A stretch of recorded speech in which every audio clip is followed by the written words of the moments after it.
The US Navy is just days away from revealing who will build its next-generation stealth fighter, the F/A-XX.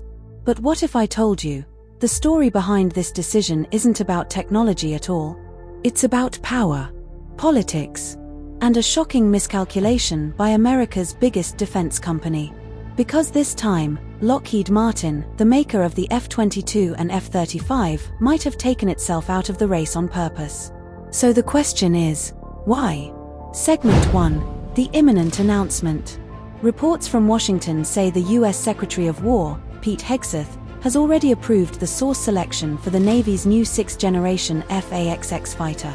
The announcement could come this week. And when it does, it will shake up the entire history of U.S. naval aviation. Because this isn't just another jet. It's the fighter that will define American carrier power for the next 40 years. But there's a twist. The usual favorite, Lockheed Martin, might not even be in the running. Segment 2. A history of promises and failures. To understand how we got here, you have to go back, way back.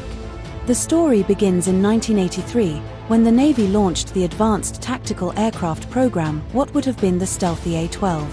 That program collapsed in 1991, paving the way for the Joint Strike Fighter, the F-35. Now, more than 40 years later, the F-35 still faces cost overruns, delays, and endless controversy.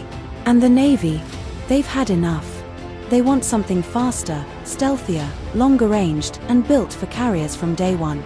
But the question remains, who will build it? Segment 3. The Big Three and the Expected Division.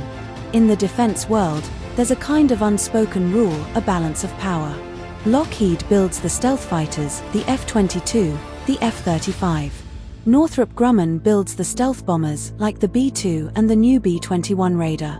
And Boeing? They rule the Navy's carrier decks with the F/A-18 Super Hornet. It seemed simple. The Air Force's NGAD, Next Generation Air Dominance, fighter would go to Lockheed. The Navy's F/A-XX would go to Boeing. Everyone gets their share, everyone stays alive. But then, President Trump broke the system. Segment 4. The Trump twist.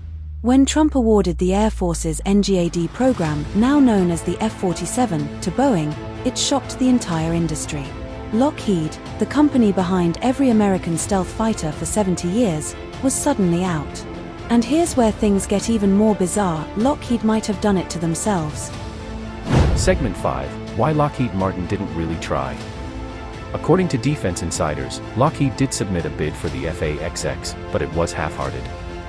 Why? Because they believed Boeing had the Navy in their pocket, the so-called Boeing Mafia. Lockheed calculated it wasn't worth spending billions just to lose. So, they went all in on the Air Force's NGAD, assuming that was theirs to win. It was a gamble, and they lost. Now, Boeing has the F-47 NGAD, and the Navy's F/A-XX could still end up with Boeing again. Or maybe, with Northrop Grumman. Segment 6. The real reason, industrial base politics. Behind the scenes, a different battle was being fought, not between jets, but between bureaucrats and monopolies. Former Air Force Secretary Frank Kendall had long warned that Lockheed's dominance in stealth aircraft was dangerous.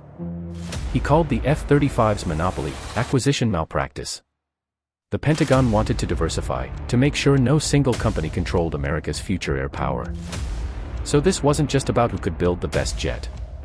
It was about who should be allowed to. Segment 7. What happens next? So what happens now? If the rumors are true, we could see the Navy's announcement any day. And whichever company wins, Boeing or Northrop, will be taking on two massive stealth projects at once. That's risky. Even Pentagon insiders admit, no one wants another F-35 situation, one jet for all services that ends up pleasing none. And yet, one big question remains. Will Lockheed Martin really be left out of America's sixth-generation future? Or will they quietly return as a second-chair partner, shaping the design from behind the curtain? So, will the Navy's next stealth fighter come from the house of Boeing, the architects of America's carrier legacy? Or will Northrop Grumman rise again with another flying wing? And what if Lockheed Martin, the king of stealth, has just made the biggest strategic mistake in defense history? One thing is certain. The FAXX decision will rewrite the future of U.S. air dominance. But when the announcement finally comes, will it make America stronger, or start a new arms race within its own defense industry?